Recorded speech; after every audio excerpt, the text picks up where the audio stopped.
Oo. Oo. Kasi sa ano po, attorney 'no, sa ngayon, ang sitwasyon ngayon talagang meron talagang mga kababayan nating natatakot kahit sa Facebook, sa mga comment nila dahil itong gobyerno ni Marcos, meron po 'yan sila mga black ops, meron silang mga binabayarang tao, even yung presidential communications na 'yan sa pamumuno ni Garafil at ang nasa likod niyan siyempre ang gobyernong ito. Naku, may pinakita na akong ebidensya na sila ay nagbabayad ng mga tao para nagpakalat ng kasinungalingan, takutin ang mga nagko-comment. Paano bilang po kayong abogado, ano yung puwedeng i-assure o paano ma-ensure itong mga taong nagko-comment o yung mga Pilipino na hindi sila matakot dito sa political persecution na ginagawa ng gobyerno? So, kasi yung iba natatakot mag-post kasi natatanggal yung kanilang mga Facebook at ako'y isa sa biktima niyan na 2 Facebook Oo. account ko po ay natanggal. Paano natin ma-ensure ang ating mga kababayan na huwag silang matakot mag-comment o mag-share o magsalita sa, kalsada?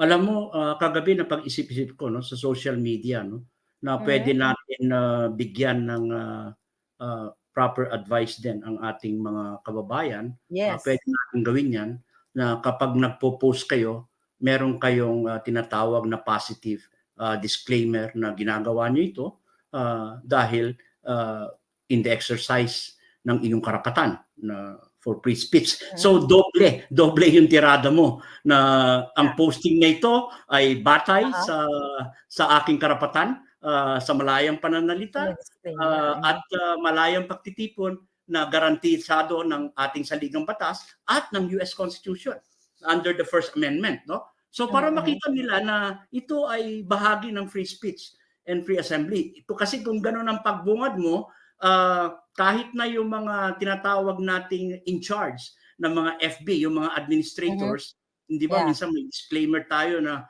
etong musikang ito ay na nilalapat namin ay hindi for commercial purposes kundi for personal, no? Fair use, So, for fair eto na use, yung ganyan. Mhm. pagkakataon na kung saan ay doon sa paggamit natin ng karapatan ay hindi tayo dapat i-control ng mga administrators ng Facebook at yung mga Mhm. malalaking institusyon, no? Dahil basta ang problema lang diyan, of course, hindi naman tayo magsasabi na kayo ay ililigpit namin, kayo ay yung nandun na tayo sa borderline. Pero ang maganda na tignan natin ay kapag ikaw ay naglalahad ng katotohanan, bigyan mo siya ng prefatory or introduction na ito ay karapatan mo, no? Yeah. So, attorney, sa tingin mo ba, naisip ko lang ngayon ano, dahil nga wala na rin pakialam yung, human rights sa atin sa Pilipinas, wala nga silang ginagawa. Do you think it's a good idea na i-encourage natin yung ating mga kababayan na mag-email sa international human rights Naku, para ayan, iparating itong ginagawa ng Marcos? napakagandang panukala yan, Maharlika. Itong kampanya sa paggamit ng pagsusulat ng liham, mass emailing siya, no? Kasi Yeah. kung ilalarawan mo yung panukala mo, Mhm. mag-oorganisa ng mass letter writing campaigns sa mga opisyal ng gobyerno, embahada, at Mhm. yung mga pandaigdigang organisasyon, no? Na Mhm, mhm. nananawagan tayo para sa kapayapaan, sa pananagutan, sa katarungan, at respeto ng karapatang pantao. I think dito binigyan mo ko ng uh, iisipin mamayang gabi, no? Kasi Na puwede tayo i-flash po natin, attorney, yung oo, email na nila. puwede kong i-draft halimbawa Yeah. yung letter, yung mass emailing na puwedeng ibabahagi natin, ngayon puwede niyong i-modify yan Copy-paste. depende kung nasaan kayo, diretso tayo sa UN, eto yung mga concerns natin, diretso tayo sa mga human rights organizations, kasi ang layunin natin dito ay sa mayapang pamamaraan, ina-apply natin ang pressure sa mga Yeah. opisyal sa pagpapakita ng dami at pagkakaisa ng mga Yes. mamamayan nagmamalasakit sa ating pamahalaan at sa sambayanan.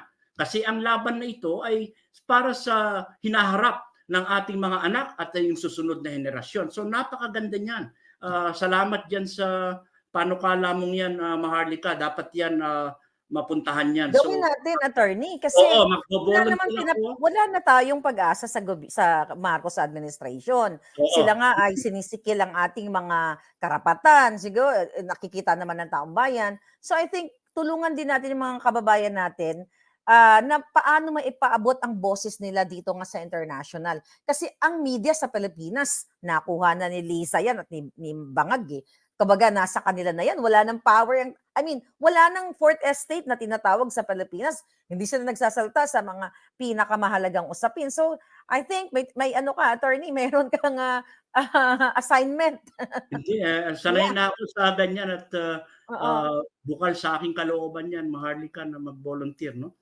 Pero Yeah. tama yung sinasabi mo, pero alam mo, itong napapansin ko sa mga mainstream media, mawawalang saysay later on ang kanilang kredibilidad at integridad. Kasi sa issue ng globalisasyon sa buong mundo, alam natin na ang hinaharap ng media ay nasa mga small independent media outfits at mga vloggers.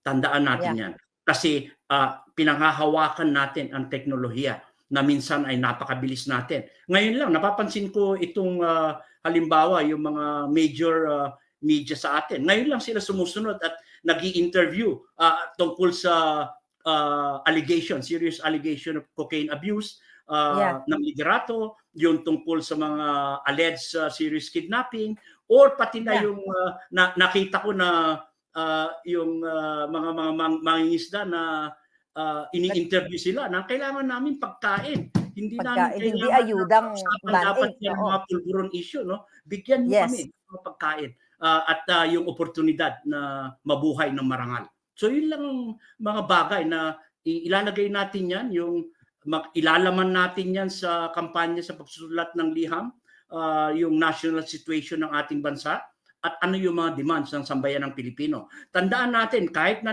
saan sulok tayo ng mundo, bahagi po tayo ng Filipino nation.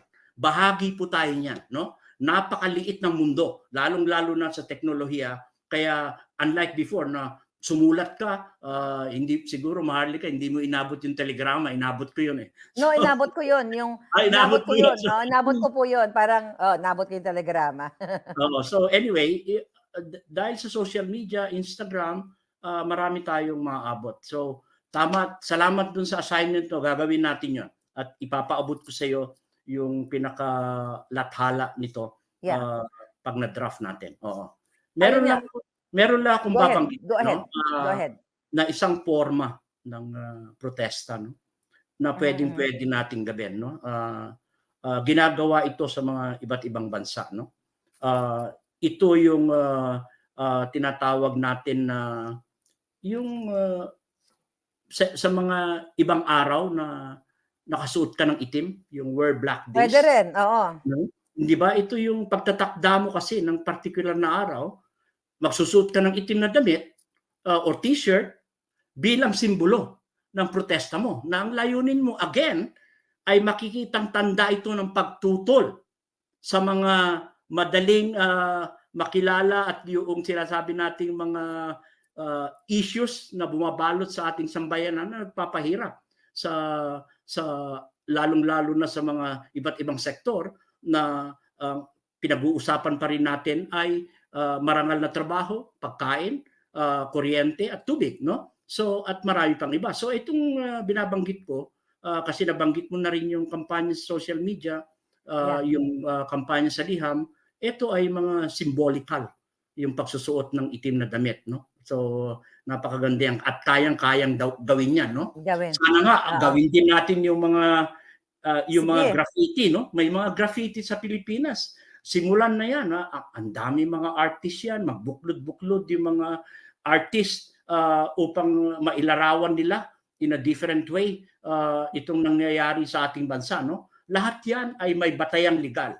Lahat yan ay supported ng Supreme Court decisions na karapatan ng sambayanang Pilipino yan. Lahat yan constitutional right.